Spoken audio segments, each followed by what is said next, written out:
AB Venkateswararao గారికి సంబంధించినటువంటి పరువు నష్టం కేసులో ఒక కీలకమైనటువంటి అంశాలు ఉన్నాయి. ఇందులో వైకాపాయంలో తన మీద అక్రమ కేసు బనాయించి ప్రతిష్టకు భంగం కలిగించారంటూ నిఘా విభాగం మాజీ అధిపతి విశ్రాంత ఐపీఎస్ అధికారి ఏబి వెంకటేశ్వరరావు రాష్ట్ర ప్రభుత్వంతో పాటు అప్పట్లో పనిచేసిన మరో 10 మంది అధికారులకు లీగల్ నోటీసులు పంపించారు.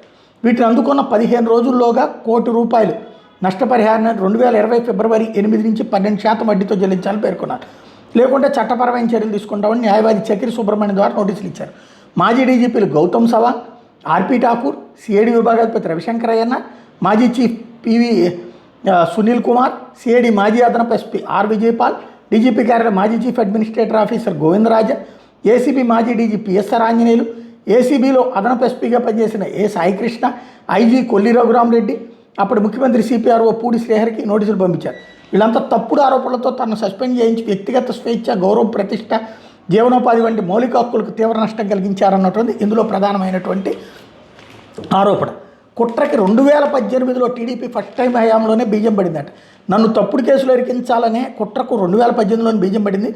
అప్పటి డీజీపీ ఆర్పి ఠాకూర్, నాటి సిఐడి విభాగాధిపతి రవిశంకర్ అయ్యన్న, డీజీపీ కార్యాలయం చీఫ్ అడ్మినిస్ట్రేటివ్ ఆఫీసర్ గోవిందరాజన్లు దీనికి ప్రేరేపించారు. వాళ్ళు భద్రతా పరికరాల కొనుగోలు ఆర్డర్ను 2018 డిసెంబర్లో ఆకస్మికంగా దురుద్దేశపూరితంగా రద్దు చేసేశారు.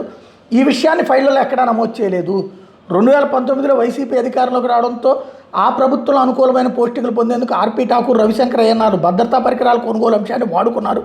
ఎలక్ట్రానిక్ రికార్డులను కట్టుకథలుగా సృష్టించారు. పోస్టింగ్ ఇవ్వాలని, జీతభత్యాలు చెల్లించాలని 2020 జనవరి 6, 28 తేదీలో నేను వినతిపత్రాలు సమర్పించక అప్పుడు డీజీపీ గౌతమ్ సవాంగ్ సంబంధిత దస్త్రాన్ని దాచిపెట్టారు.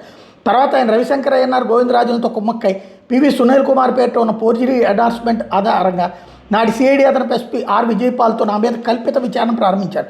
తప్పుడు విచారణ వేదిక రూపొందించి నన్ను సస్పెండ్ చేశారు. ఆ తర్వాత నా మీద ఏసీబీలో కేసు నమోదు చేయించారు. అప్పుడు ACB DG PSR Anjaneyulu, ACB అదనపు ఎస్పీ ఎన్ సాయికృష్ణ పక్షపాతంతో విచారణ జరిపి తప్పుడు ఆధారాలు సృష్టించారు. అక్రమంగా నన్ను సస్పెండ్ చేశారు. బలమైన కారణాలు లేకుండా నా సస్పెన్షన్ పొడిగించారు. నాటి ముఖ్యమంత్రి సిపిఆర్ఓ పూడి శ్రీహరి నా పరువు ప్రతిష్టలు దెబ్బతీసేందుకు మీడియాకు తప్పుడు సమాచారం పంపించారు.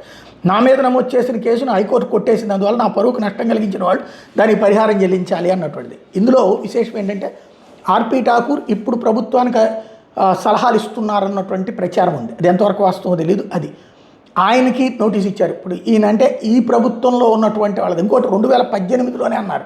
అంటే అప్పుడు తెలుగుదేశం ప్రభుత్వం ఉంది. అధికారులలో వచ్చినటువంటి గొడవల కారణంగా వాళ్ళ పదోన్నతుల కోసం అప్పుడు ముఖ్యమంత్రిని వాడుకున్నారు, జగన్ని వాడుకున్నారు, ఆ తర్వాత ఇప్పుడు వాడుకున్నారు అన్నట్టు ఇందులో ఈ పరువు నష్టం కేసు చూస్తే అర్థమవుతుంది.